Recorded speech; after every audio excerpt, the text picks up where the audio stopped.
جہاں صاحب آپ سے ایک سوال پوچھوں گا, یہ ابھی پی ٹی آئی کا ذکر کیا ہے انہوں نے, میں بڑا پرزور حامی ہوں کہ یہ جو اختلافی ایک نقطہ ہے پی ٹی آئی اور اسٹیبلشمنٹ کے درمیان, اس کا کوئی حل نکلا, اور بیسٹ مومنٹ ہے, وہ گولڈن اپرچونٹی ہے کہ ہم اس اختلاف کو پیچھے چھوڑتے ہوئے پاکستان کی خاطر آگے بڑھ جائیں. بہرحال وہ ہو پا نہیں رہا ابھی, میری دلی خواہش بھی ہے اور دعا بھی ہے کہ ہو جائے, پاکستان اس خلفشار سے آگے بڑھ جائے. آپ کی اس کے اوپر رائے چاہوں گا, یہ بڑا اہم ہے. ابھی میں کل ایک بڑے انفلوئنشل فگر, ابھی میں ان کا نام نہیں لیتا, انہوں نے ایک جملہ مجھے بولا, میں پروگرام میں کوٹ کرتا ہوں ان کا جملہ ان کا نام لیے بغیر. انہوں نے کہا کہ میری خواہش ہے کہ کبھی پاکستان میں 9 مئی نہ ہو, لیکن میری یہ دعا ہے کہ 10 مئی ہو تو بار بار ہو. تو یہ تھوڑا سا ہی فرق ہے دونوں کے درمیان میں, اس کو بٹھا لینا چاہیے تاکہ 10 مئی پہ اکٹھے سیلیبریٹ کر سکیں. ملک صاحب میں اس پہ عرض کرتا ہوں, دیکھیے بھارت نے یہ جو جارحیت کی نا, ان کی 2 بڑی بیسک ایزامپشن تھی. کسی بھی ملٹری آپریشن سے پہلے جو کمانڈر ہوتا ہے یا اسٹریٹجسٹ ہوتا ہے نا, وہ بیسک ایزامپشن کے اوپر اپنا سارا آپریشن پلان کرتا ہے. ان کی 2 بڑی ایزامپشن تھی. ایک یہ تھی کہ پاکستان سفارتی محاذ پہ جو ہے تنہا ہے, اور پاکستان بھارت کی جو جارحیت ہوگی اس کو دنیا جو ہے اس کے اوپر ٹیسٹ اپروول دے گی. وہ چیز آپ نے دیکھا, وہ شروع میں 1 یا 2 دن تو American vice president, secretary of state کے جو بیانات ہیں وہ شاید بھارت کے اس ایزمپشن کو سپورٹ کر رہے تھے.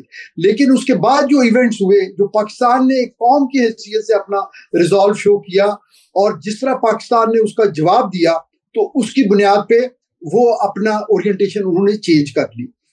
یہ ریکارڈڈ چیز ہے. دوسری ان کی ایزمپشن یہ تھی کہ پاکستان میں جس طرح ہم یہ پرائم چینلز پہ بیٹھ کے پرائم ٹائم میں آپ جیسے شوز میں ہر جگہ جو ہم ایک دوسرے کی جو پولیٹیکل بنیادوں پہ بیشنگ کر رہے ہوتے ہیں, تو اس سے جو ایک میسج جاتا ہے وہ یہ ہے کہ ہماری فالٹ لائنز ہیں, ہم پولیٹیکلی ایک فریگمنٹڈ سوسائٹی کے طور پہ پروجیکٹ ہوتے تھے. تو ان کی یہ ایزمپشن تھی کہ شاید اس وقت جو ہے نا ریاست, آرم فورسز اور پبلک ایٹ لارج, ان کے درمیان جو ہے نا کچھ ایسی سچویشن ہے کہ ہم اس پولیٹیکل پولرائزیشن کو استعمال کرتے ہوئے جو ایک مورائل ہوتا ہے قوم کا لڑنے کے لیے, وہ جو ہے ہم اس کو سبڈیو کر لیں گے. لیکن وہ بھی نہیں ہوا.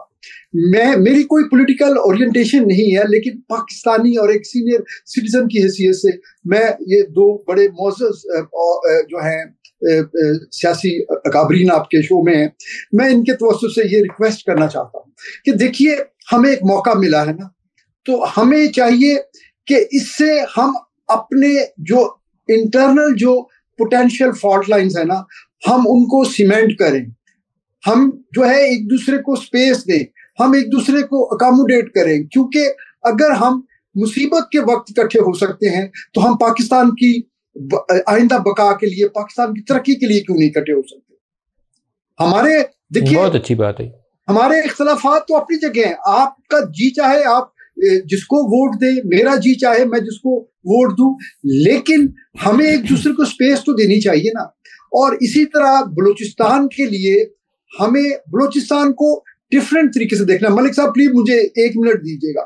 دیکھیے بھارت جو ہے نا بلوچستان میں وہ یہ میسیجنگ کر رہا ہے یا یہ نیریٹو بلڈنگ کر رہا ہے, اور انفارچونیٹلی اس کو پذیرائی بھی ملتی رہی ہے دنیا میں کہ وہاں پہ ایک انسرجنسی ہے. یعنی وہاں پہ جو لوگ ہیں وہ کہتے ہیں کہ وہ ایک علیحدگی کی موومنٹ چل رہی ہے. ہمیں جو ہے وہاں بلوچ لوگوں کے اوپر جو ہے دست شفقت رکھنا ہے. وہاں پہ بہت اچھے اچھے لوگ ہیں, وہاں پہ ہم سے اچھے, میرے اور آپ سے اچھے پاکستانی ہیں. وہ صوبہ جو ہے وہ بائی چوائس پاکستان میں شامل ہوا, تو ہمیں ان کے زخموں پہ بھی مرہم رکھنا ہے. اور وہاں پہ جو لوگ ورگلائے جا چکے ہیں ہمیں ان کو ڈی ریڈیکلائز کرنا چاہیے.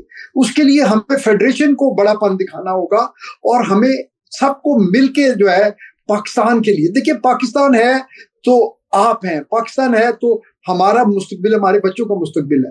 اگر یہ خدا نہ خواستہ اس ملک کی سالمیت کو کوئی خطرہ ہوگا تو یہ ہم آپس میں لڑتے ہوئے رہ جائیں گے. دشمن ہمیں ایک ہی طرح دیکھتا ہے, وہ یہ نہیں دیکھتا کہ ملک صاحب پنجابی ہیں تو میں پشتون ہوں, یا چودھری صاحب جو ہے اسلام آباد کو ریپرزینٹ کر رہے ہیں, یا ہمارا کوئی آپس میں کوئی خدا نہ خواستہ اگر کوئی تھوڑا بہت کوئی شرعی کسی فقہی مسئلے پہ کوئی اختلاف ہے تو وہ ہمیں نہیں دیکھتا. ڈاکٹر طارق صاحب آپ کو ان دونوں کویسچنز کو ایڈریس کرنا چاہیے, اور یونٹی اور پھر بلوچستان دونوں ایشوز. مودی صاحب نے اسی لیے یہ گولی کا جو بیان دیا نا وہ اس سے ہمیں سمجھ جانا چاہیے کہ ان کی گولی وہ نے پورے پاکستانی قوم کو للکارا ہے. اس میں آپ کا یا میرا کوئی اس میں امتیاز نہیں ہے کہ وہ پنجابی کو نہیں لگے گی تو بلوچی کو لگے گی.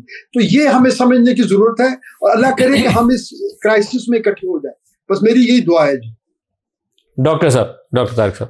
ملک صاحب, سب سے پہلے تو جو ایئر مارشل صاحب نے باتیں کی ہیں, میں ایک بات کو انڈورس کرتا ہوں. سب سے پہلے تو بہت شکریہ سر. دوسری بات یہ ہے کہ میں ان لوگوں میں سے ہوں کہ جو کہ اس اتحاد کو برقرار کیسے رکھنا ہے اس پہ باقاعدہ کام کر رہا ہوں. کیونکہ یہ دیکھیں نا, اتحاد بند ہو گیا, پپی صاحب نے بڑی پیاری باتیں کی, لیکن اس کو ہم نے برقرار رکھنا ہے, اس فضا کو. اور کیوں برقرار رکھنا ہے, وہ کیوں ضرورت ہے؟ ایک تو پاکستان کی ترقی کے لیے, پاکستان کے مسائل کے حل کے لیے, جس میں بلوچستان بہت بڑا ایشو ہے, اور بڑی خوبصورت انداز سے ایئر مارشل صاحب نے اگین آئی وڈ سے کہ اس کو پیش بھی کیا مقدمے کو, اور اس کے بعد اس کی جو ممکنہ حل ہیں اس کے بارے میں بڑی اچھی انہوں نے بات کی. تو اس کے لیے اسے برقرار رکھنا ضروری ہے. اب دیکھیں, انڈیا کے حوالے سے پاکستان کی قوم کو شک تھا, یعنی 1971 سے آج تک کتنے سال گزر چکے ہیں؟ 54 سال, یعنی 50 سال سے زائد ہو گئے تھے. ہم کہتے تھے کہ انڈیا ہمارا دشمن ہے, لیکن انڈیا نے کبھی ہمارے پہ حملہ نہیں کیا. تو اب لوگ بھول گئے تھے کہ شاید انڈیا کبھی بھی حملہ نہیں کرے گا. اب لوگوں کو پتہ چل گیا ہے کہ نہیں, انڈیا حملہ کر سکتا ہے. انڈیا نے عملی طور پہ حملہ کیا پاکستان پہ, اس کا جواب جو اسے دیا اللہ کی رحمت تھی, اللہ کی مدد تھی. آج جو مودی کی آپ زبان سنیں, ان حالات کے ہوتے ہوئے جو ہمارا بالکل بارڈر کے اوپر دشمن بیٹھا ہوا ہے, اس یونٹی کو برقرار رکھنا از حد ضروری ہے. ایک اور اینگل دیکھیں کہ پوری دنیا میں مسلمان ممالک, جس میں لیبیا, عراق, شام, لبنان, فلسطین, افغانستان, کن حالات کا شکار ہیں؟ پاکستان کیوں نہیں ہے؟ کیا وہ فورسز جو کہ وہاں پہ تباہی اور بربادی پھیلا رہے ہیں اور مسلسل پھیلا رہے ہیں, کیا وہ پاکستان کو امن سے رہنے دیتے؟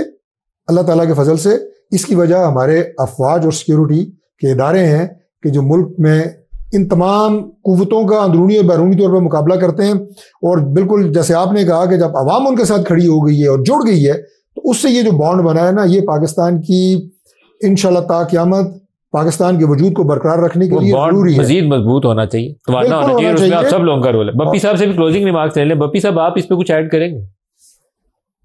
نہیں, کوئی نہیں جی. آئی ایگری ود جو ایئر مارشل صاحب نے کہا, طارق فضل صاحب نے کہا. دیکھیں, جب تک پازیٹیوٹی میں کوئی چیز جائے گی اس کے ریزلٹس آنا شروع ہو جائیں گے. اور میں ملک صاحب آپ کی بات سے ایگری کرتا ہوں, اس سے بہتر ٹائم اس قوم میں قومی یکجہتی پڑنے کا پھر دوبارہ نہیں آئے گا.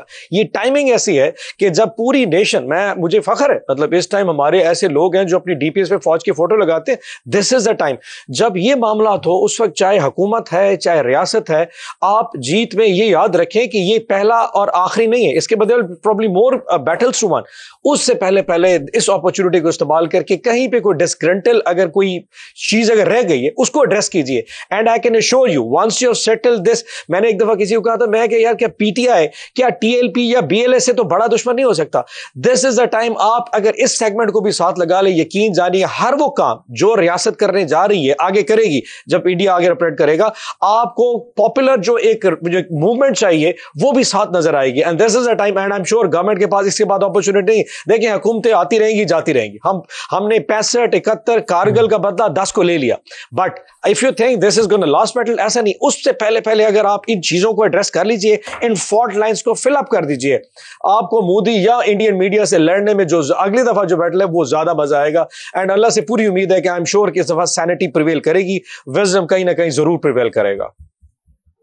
اور بس ایئر وائس مارشل اعجاز صاحب اور ڈاکٹر طارق صاحب, آپ سب کا بہت شکریہ. آج کے لیے اتنا ہی, اجازت دیجیے. اللہ حافظ.